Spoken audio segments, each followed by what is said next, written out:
Hello everyone, welcome to study Chakra. तो इस video में हम लोग एप्लीकेशन देखेंगे डेरिवेटिव का। डेरिवेटिव ऑलरेडी हम लोग पढ़ चुके हैं, इसको फिजिक्स में कहाँ अप्लाई किया जाता है, कहाँ यूज़ किया जाता है, ये हम लोग चेक करेंगे। इस वीडियो में हम लोग देखेंगे कि किसी एक पर्टिकुलर इंस्टेंट पे, किसी एक पर्टिकुलर टाइम पे जब हम लोग को स्पीड कैलकुलेट करना है तो कैसे हम लोग डेरिवेटिव का यूज़ करते हैं। अब आप बोलोगे सर स्पीड कैलकुलेट करने के लिए कहाँ डेरिवेटिव यूज़ करने लगे। यूज होगा, पहले इसको ये समझते हैं कि भाई कहाँ हमारी गाड़ी फंस जाती है जब हम लोग स्पीड कैलकुलेट करते हैं, और जब वहाँ गाड़ी फंसती है तो फिर हमको बचाने के लिए ये डेरिवेटिव आता है। ठीक है, तो डेरिवेटिव का यूज़ किसी एक पॉइंट पे, किसी एक पर्टिकुलर टाइम पे, इंस्टेंट पे स्पीड कैसे कैलकुलेट करेंगे ये हम चेक करेंगे। पहले तो जो तुमको पता है कि भाई स्पीड कैसे कैलकुलेट किया जाता है वो डिस्कस कर लेते हैं, और फिर हम लोग ये देखेंगे कि प्रॉब्लम कहाँ आती है। ठीक है, देखो मान लो अगर मैंने तुमसे ये कहा कि भाई एक कोई पर्टिकुलर पॉइंट है, मान लो ए है, जैसे तुम्हारा घर या कुछ भी हो सकता है, वहां से कोई कार ड्राइव कर रहा है और उसको पॉइंट बी तक जाना है, और ये हम अज्यूम कर लेते कि पॉइंट ए और पॉइंट बी एक स्ट्रेट लाइन है, स्ट्रेट डिस्टेंस है, उसको कहीं घूमना नहीं पड़ेगा। पॉइंट ए और पॉइंट बी के बीच में अगर मैं यहाँ पे ये मानता हूँ कि टोटल डिस्टेंस जो है वो तकरीबन 15 मीटर का है। ठीक है, इस 15 मीटर के डिस्टेंस को वो कवर करने के लिए जब वो कार चलाना शुरू करता है तो ये 15 मीटर के डिस्टेंस को कवर करने के लिए वो टोटल 3 सेकेंड्स लेता है। तो इसका मतलब हमारा टोटल डिस्टेंस कितना है, let's say from here to here it is 15 metre. तो ये तो आपका डिस्टेंस हो गया, राइट। और टाइम कितना लिया उसने, 3 सेकेंड लिया। और मैं ये आपको ये बोल रहा हूँ कि उसने कभी स्पीड बदली नहीं। ए से जैसे उसने स्टार्ट किया, मान लो उसने अचानक से स्पीड गेन कर लिया और ए से लेकर बी तक सेम स्पीड से वो गाड़ी चला रहा है, सेम स्पीड, कहीं भी उसका स्पीड चेंज नहीं हुआ। तो अब मैं आपको ये बोलूं कि भाई इसका स्पीड कैलकुलेट करके बताओ, तो सिंपल है। अब फॉर्मूला क्या होता है बताओ, speed is equal to distance upon time. Okay, speed को अब मैं इस पूरे लेक्चर में v से रिप्रेजेंट करूंगा। ठीक है, तो ये आप फालतू का सवाल नहीं चाहिए सर v से क्यों नहीं, आप s से क्यों नहीं रिप्रेजेंट कर रहे हो। तो ये अपना अपना तरीका होता है नोटेशन का। मैं यहाँ पे स्पीड को v से रिप्रेजेंट कर रहा हूँ, और जो भी डिस्टेंस कैलकुलेट किया होगा उसको मैं s से रिप्रेजेंट करूंगा। तो यहाँ पे टोटल डिस्टेंस आपका s अपॉन टी, ये फॉर्मूला बन जाएगा, डिस्टेंस अपॉन टाइम। तो अब अगर आपको स्पीड कैलकुलेट करना है तो टोटल कितना डिस्टेंस है, 15 मीटर का डिस्टेंस है, कितना टाइम लिया, 3 सेकेंड का टाइम लिया, इसका स्पीड क्या हो गया, 5 मीटर पर सेकेंड। समझ में आ रही बात। तो 5 मीटर पर सेकेंड की स्पीड से ये अपनी गाड़ी चला रहा है, और मैं ये भी बोल रहा हूं कि उसने कभी स्पीड बदला नहीं है, राइट। पॉइंट ए से जब उसने शुरू किया तो पॉइंट बी तक वो सेम स्पीड से जा रहा है। अब अगर मैं तुमसे ये बोलूं कि एक बात बताओ कि जब वो यहां पहुंचा था, ठीक है, एक और एग्जांपल ले लेते हैं। अगर मान लो इसने इस पूरे डिस्टेंस को 5 सेकेंड में कवर किया, तब आपका आंसर क्या होगा बताओ। सिंपल है, 15 मीटर डिस्टेंस आपका 15 मीटर हो गया, टाइम 5 हो गया, तो स्पीड हो जाएगा 3 मीटर पर सेकेंड। तो अब इसका स्पीड कितना है, 3 मीटर पर सेकेंड। अगर वो गाड़ी ए से लेकर बी तक चलाता है, 15 मीटर का डिस्टेंस है 5 सेकेंड में, डिस्टेंस अपॉन टाइम। क्लियर। अब मैं अगर आपसे ये बोलूं कि जब वो यहां पहुंचा था, मान लो वो 3 सेकेंड में यहां पहुंच गया, ठीक है, 3 सेकेंड के बाद इस पोजीशन पे पहुंच गया, 3 सेकेंड नहीं बोलते हैं 2 सेकेंड्स, 2 सेकेंड्स में वो यहां पहुंच गया, और उसके बाद फिर 4 सेकेंड्स में इस पोजीशन पे पहुंच गया, राइट। तो मैं अगर आपसे ये पूछूं कि 4 सेकेंड्स, 2 सेकेंड्स और 4 सेकेंड्स, फिर 5वें सेकेंड में तो यहां पहुंच गया। मैंने बताया ना टोटल डिस्टेंस उसने 5 सेकेंड में कवर किया है, ए से लेकर बी तक। अब मैं आपसे ये पूछूं कि इस पॉइंट से इस टाइम के बीच में इसका क्या स्पीड रहा है, तो आप बोलोगे कि बेवकूफों वाला सवाल क्यों पूछ रहे हो। स्पीड तो मैंने बताया ना कि उसने कभी चेंज ही नहीं किया। तो इस टाइम से इस टाइम तक भी अगर आप स्पीड कैलकुलेट करो तो आपका स्पीड का वैल्यू सेम आएगा, दैट इज 3 मीटर पर सेकेंड। चेक कर लो, देखो जैसे यहां पे देखो, अगर हम बीच में से कहीं निकाल रहे हैं, जैसे 2 सेकेंड से लेकर 4 सेकेंड, तो इस गैप में टोटल डिस्टेंस तो चलो हमारा 15 मीटर था, इसको साइड में रखते हैं। ये जो गैप है, अगर गैप का कभी भी हम निकालते हैं तो फॉर्मूले में थोड़ा सा हम नोटेशन में चेंज कर देते हैं। एस के जगह पे हम डेल्टा एस लिख लेते हैं, और टाइम के जगह पे डेल्टा टी। डेल्टा एस का मतलब क्या है, कितना डिस्टेंस कवर किया गया है दो पॉइंट के बीच में या दो टाइम इंटरवल के बीच में। और डेल्टा टी मतलब क्या, इन दोनों पॉइंट्स के बीच में कितना टाइम है, कितना टाइम इंटरवल है। तो अब सिंपल सी बात है कि 2 सेकेंड से लेकर 4 सेकेंड्स के बीच के निकालना है हमको। तो इसके बीच में कितना टाइम का गैप हुआ है बताओ, 2 सेकेंड्स का हुआ। तो डेल्टा टी जो है आपका वो 2 सेकेंड्स आ जाएगा। ठीक है, अब ये डिस्टेंस कितना होगा यहां से लेकर यहां तक। तो मान लो अभी तुमको तो वैल्यू पता नहीं है, मैंने तुमको बोल दिया कि 2 सेकेंड से 4 सेकेंड के बीच में जब मैंने उसको देखा तो उसने जो डिस्टेंस कवर किया था that distance was equal to 6 metre.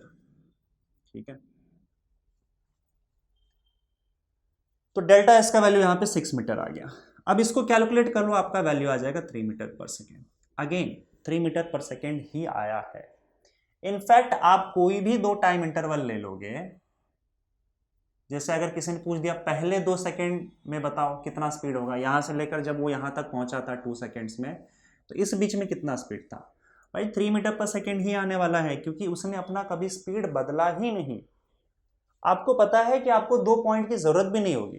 अगर किसी ने ये पूछ दिया ना कि भाई इस टाइम पे उसका क्या स्पीड था, मतलब 3 सेकेंड बाद उसका क्या स्पीड था, 3 सेकेंड बाद, एक ही टाइम बता रहा है वो, एक ही टाइम का इंस्टेंट बता रहा है, 3 सेकेंड बाद उसका क्या स्पीड था, तो भी 3 मीटर पर सेकेंड, क्योंकि उसका स्पीड हमेशा सेम रहा है, कांस्टेंट स्पीड से जा रहा है, सेम स्पीड से वो डिस्टेंस ट्रैवल कर रहा है। तो एक पर्टिकुलर इंस्टेंट पे भी अगर पूछता है कि भाई ये दूसरे सेकंड में उसका क्या स्पीड था, 3 मीटर पर सेकंड। कहीं से भी आप कैसे भी कैलकुलेट करोगे तो आपको 3 मीटर पर सेकंड ही मिलने वाला है। तो अगर आपकी गाड़ी सेम स्पीड से आगे जा रही है तो इस तरीके से, इस फॉर्मूले से स्पीड कैलकुलेट करने में कोई प्रॉब्लम नहीं है। जो भी आपका डिस्टेंस कवर हुआ है और जितने टाइम इंटरवल में हुआ है डिवाइड कर दो, आपको स्पीड मिल जाएगा। लेकिन प्रॉब्लम कब शुरू होगी वो सुनो। चलो अब एक काम करते हैं, मान लो ये पॉइंट ए जो है वो मुंबई में है और पॉइंट बी दिल्ली में है, और कोई बंदा है जो मुंबई से दिल्ली जा रहा है।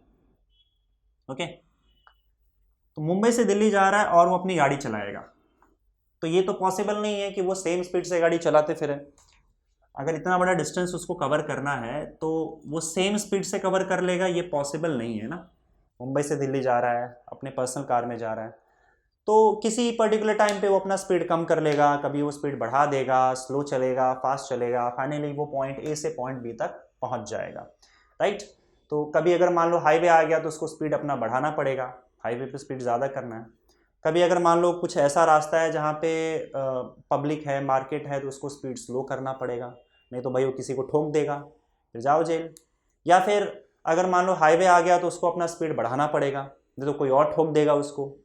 तो ये ठुकने के डर के कारण उसको स्पीड अपना कम कभी ज़्यादा ऐसे करके चलना पड़ेगा। तो वह एक सेम स्पीड से पॉइंट ए से पॉइंट बी तक नहीं जा सकता। ठीक है, अब यहाँ पे मैं एक छोटा सा एग्जांपल ले रहा हूँ, मुंबई दिल्ली छोड़ो। मान लो पॉइंट ए और पॉइंट बी के बीच में डिस्टेंस जो है वो 500 मीटर है, यहाँ से लेकर यहाँ तक टोटल डिस्टेंस कितना है, 500 मीटर। और 500 मीटर के बीच में वो इसी तरीके से जा रहा है कि कभी अपना उसको स्पीड कम करना पड़ रहा है, कभी स्लो करना पड़ रहा है, और इस तरीके से वो ये 500 मीटर कवर कर रहा है। इस 500 मीटर को कवर करने के लिए उसने जो टाइम लिया वो मान लेते हैं 10 सेकेंड्स लिया, टोटल 10 सेकेंड्स का टाइम लिया, और 10 सेकेंड्स में वो पॉइंट ए से पॉइंट बी तक पहुंच गया, कवरिंग 500 मीटर डिस्टेंस। सही है, नो प्रॉब्लम। अब ये 500 मीटर डिस्टेंस जब उसने कवर किया है, तो मैं अगर तुमसे ये पूछूं कि बताओ स्पीड क्या है उसका, तो तुम बोलोगे बस इसमें क्या प्रॉब्लम है भाई, और एकदम छाती चौड़ी करके तुम धड़ाधड़ यहां पे निकाल दोगे speed. Speed is equal to distance upon time. ठीक है, और फॉर्मूला क्या हो जाएगा, v is equal to delta S, यानी कि distance cover divided by total time taken. Distance उसने कितना कवर किया है, 500 मीटर, टाइम कितना लिया, 10 सेकेंड का, इसका मतलब उसका स्पीड है 550, सॉरी इतना फास्ट भी नहीं जाना है, 50 मीटर पर सेकेंड, बस काम खत्म। इसमें प्रॉब्लम कहाँ था, आप सुनो प्रॉब्लम। देखो तुमने जो ये स्पीड कैलकुलेट किया है 50 मीटर पर सेकेंड, वो मैं पूछना चाहता हूं कि उसका कब का स्पीड है। स्पीड तो अब वो बार बार चेंज कर रहा है हर पॉइंट पे, तो फिर किस टाइम का ये 50 मीटर पर सेकेंड का स्पीड है? क्या शुरू का है? मुझे नहीं मालूम शुरू में कौन से स्पीड से चल रहा था वो, कब उसने स्पीड 50 किया भी कि नहीं किया, लास्ट में उसका स्पीड 50 मीटर पर सेकेंड हुआ। ये जो स्पीड 50 मीटर पर सेकेंड आपने निकाला है, ये कब का स्पीड है भाई? क्योंकि ये बंदा अब हर पॉइंट पे बार बार अपना स्पीड चेंज कर रहा है, बदल रहा है, सेम स्पीड से नहीं जा रहा है। तो ये जो तुमने 50 मीटर पर सेकेंड का स्पीड निकाला है, ये किसका निकाला है और कौन से पॉइंट का निकाला है? कब उसने 50 मीटर पर सेकेंड का स्पीड इससे ये गाड़ी चला रहा था? देखो, ये भी हो सकता है कि इस पूरे मोशन के दौरान उसने 50 मीटर पर सेकेंड की स्पीड से कभी गाड़ी चलाई ना हो, पॉसिबल। तो फिर ये 50 मीटर पर सेकेंड का स्पीड आया कैसे और कब का स्पीड है? ये समझ में आ रही बात क्या बोल रहा हूं मैं? से this speed that you have calculated right now is average speed. ये आपका एवरेज स्पीड है। एवरेज स्पीड का मतलब क्या? देखो, पॉइंट ए और पॉइंट बी के बीच में टोटल डिस्टेंस 500 मीटर है, ठीक है। 10 सेकेंड्स का टाइम है। इस 10 सेकेंड्स के इंटरवल में ऑन एन एवरेज उसके गाड़ी की स्पीड 50 मीटर पर सेकेंड रही है। समझ में आ रहा है? बाकी इसकी स्पीड उसने बीच में क्या कब बदला, कितना स्पीड उसने चेंज किया, ये हम लोग को अभी आइडिया नहीं आएगा। ये एवरेज स्पीड है कि हाँ भाई देखो, ऑन एन एवरेज इतने स्पीड से वो चला रहा होगा। कई बार उसका स्पीड 45 भी हुआ होगा, कई बार उसका स्पीड उसने 55 किया होगा, 60 किया होगा, कई बार वो 40 पे आया होगा। तो ऑन एन एवरेज जब हमने एवरेज कैलकुलेट किया इन 10 सेकेंड्स के लिए, तो हमको ये 50 मीटर पर सेकेंड का स्पीड मिला, ठीक है। एवरेज का मतलब समझते हो ना? जैसे अगर आपको किसी ने पूछा कि आपका एग्जाम में कितने परसेंट आए, तो आप क्या बोलते हो कि भाई मेरा जो है वो 70% आया है। किसी का 90 आया होता है तो बड़े चौड़ से बोलते हैं मेरा 90% आया है, ठीक है। तो हम 70 का एग्जाम्पल ले लेते चलो। सी आपका 70% मार्क्स आया है मतलब क्या? जैसे मान लो आपके 5 सब्जेक्ट्स है, टोटल 5 सब्जेक्ट्स हैं और सारे सब्जेक्ट्स 100 मार्क्स के हैं, तो आपका 70% आएगा कब बताओ? अगर हर एक सब्जेक्ट में आपका 70 मार्क्स आता है, तब आपके टोटल 70% बन जाते हैं फॉर श्योर, ठीक है। लेकिन अगर आप मुझसे यह कहोगे कि मेरा 70% मार्क्स आया है, तो इसका कतई मतलब ये नहीं है कि आपका हर सब्जेक्ट में 70 आया है। It is just an average. आप जब लोगों को बताते हो वैल्यू, तो वो एवरेज मार्क्स होता है। एवरेज आपका 70 है। कई सब्जेक्ट में आपका हो सकता है 60 आया हो, कई सब्जेक्ट में आपका 80 आया हो, 85 आया हो, किसी में आपका 55 भी आया हो। तो ये जो एवरेज है वो 70 के अराउंड है। समझ में आ रहा है? मिला जुला के आपका परसेंटेज 70 है। उसी तरीके से यहां पे समझने की कोशिश करो कि ए और बी के बीच में, ये 10 सेकेंड्स के बीच में इस गाड़ी की स्पीड जो है वो एवरेज स्पीड 50 मीटर पर सेकेंड रही है। समझ में आ रहा है? अब इस बीच हो सकता है कि उसने कभी 45 मीटर पर सेकेंड से चलाया हो, कभी 55 मीटर पर सेकेंड की स्पीड से चलाया हो, पर हम ऑन एन एवरेज बोलते हैं कि अगर उसने 500 मीटर में से 500 मीटर को 10 सेकेंड में कवर किया है, तो ऑन एन एवरेज उसका स्पीड 50 मीटर पर सेकेंड है। आपके इस फॉर्मूले से जो आप लगाते हो, जो बचपन से आप सीखते आए हो, इससे आप एवरेज स्पीड कैलकुलेट कर सकते हो एक पर्टिकुलर टाइम इंटरवल का। इस 10 सेकेंड में एवरेज स्पीड 50 मीटर पर सेकेंड रहा। आप एवरेज स्पीड यहां का निकाल लो। मान लो ये 4 सेकेंड से लेकर 8 सेकेंड, यानी कि टोटल कितना टाइम इंटरवल हो गया? 4 सेकेंड का टाइम इंटरवल। इस 4 सेकेंड का टाइम इंटरवल के बीच में अगर आप एवरेज स्पीड निकालोगे, तो वह एवरेज स्पीड कुछ और हो सकता है, क्योंकि हो सकता है इस बीच उसने गाड़ी स्लो कर दी हो या फिर फास्ट कर दी हो, जो कुछ भी है। इन 4 सेकेंड्स के टाइम इंटरवल के बीच में गाड़ी का एवरेज स्पीड कुछ और होगा। आपने एवरेज स्पीड शुरू से लेकर लास्ट के बीच में निकाला, यानी कि इन 10 सेकेंड्स के गैप में आपका एवरेज स्पीड निकला 50 मीटर पर सेकेंड, ठीक है, नो प्रॉब्लम। यहां एवरेज स्पीड हर टाइम इंटरवल का अलग अलग होगा, क्योंकि वो सेम टाइम इंटरवल में सेम डिस्टेंस कवर नहीं कर रहा है, स्पीड चेंज हो रहा है। आप एवरेज स्पीड तो निकाल सकते हो, किसी भी टाइम इंटरवल का एवरेज स्पीड निकाल सकते हो, नो प्रॉब्लम, ये भी ठीक है। चलो, प्रॉब्लम कहां है कि अगर सपोज करो आपको एक पॉइंट पे एक पर्टिकुलर टाइम पे स्पीड निकालना है, तब क्या करोगे? मतलब ये कि अगर किसी ने ये पूछ दिया कि भाई चौथे सेकंड यानी कि 4 सेकंड बाद जब वो यहां पहुंचा था तो एग्जैक्टली इस पॉइंट पे इसका स्पीड क्या था, तब क्या करोगे? डिस्टेंस अपॉन टाइम के लिए तो आप ये फॉर्मूला लगा दे रहे हो, लेकिन वो एक ही पॉइंट का पूछ रहा है तो तब तो गड़बड़ है। अब तुम बोलोगे सर वो शुरू से लेकर ये डिस्टेंस ले लेंगे ना, ये डिस्टेंस अपॉन ये टाइम। नहीं भाई, अगर शुरू से लेकर यहां तक लोगे तो ये 4 सेकंड का आपका वो एवरेज स्पीड निकल आएगा। समझ में आ रहा है? पर इनके बीच में भी तो उसने कई बार हर पॉइंट पे स्पीड बदला है, स्पीड चेंज किया है। समझ में आ रही बात? तो अगेन वो इसका एवरेज स्पीड होगा। मैं ये पूछ रहा हूं कि जब वो इस पॉइंट पे पहुंचा एग्जैक्टली 4 सेकंड पे, इस 4 सेकंड पे एग्जैक्टली इस पॉइंट पे कितना स्पीड है वो बताओ। तो वो तो एवरेज निकाल नहीं सकते, एवरेज में तो हर पॉइंट पे बदल रहा है ना, प्रॉब्लम वो है। एग्जैक्टली इस पॉइंट पे क्या स्पीड है, एग्जैक्टली इंस्टेंट पे क्या स्पीड है, ये कैलकुलेट करके बताओ। ये काम अब आप इस फॉर्मूले से नहीं कर सकते, क्योंकि उसके लिए 2 पॉइंट चाहिए और आपका सिंगल पॉइंट है। सिंगल पॉइंट ही यूज करोगे तो 0/0 आ जाएगा, दैट इज नॉट वैलिड, ये सॉल्व नहीं कर सकते आप। यहां पे इस चीज को सॉल्व करने के लिए एग्जैक्टली एक ही पॉइंट पे स्पीड निकालने के लिए हम लोग डेरिवेटिव का यूज करते हैं।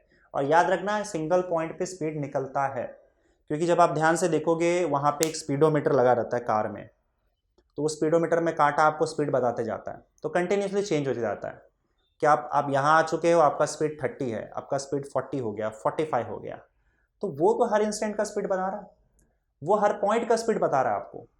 तो इसका मतलब वो कहीं ना कहीं अंदर से डेरिवेटिव कैलकुलेट करके आपको स्पीड बता दे रहा है। समझ में आ रहा है? तो कैसे हम लोग डेरिवेटिव के हेल्प से एग्जैक्टली एक पॉइंट पे स्पीड ढूंढते हैं, ये हम लोग देखेंगे नेक्स्ट वीडियो में। वीडियो थोड़ा लंबा हो जाएगा नहीं तो, और नेक्स्ट वीडियो में हम लोग देखेंगे कि किस तरीके से डेरिवेटिव का यूज करके हम एक्चुअली में एक पॉइंट पे एक इंस्टेंट पे स्पीड निकाल सकते हैं। ठीक है, थैंक यू।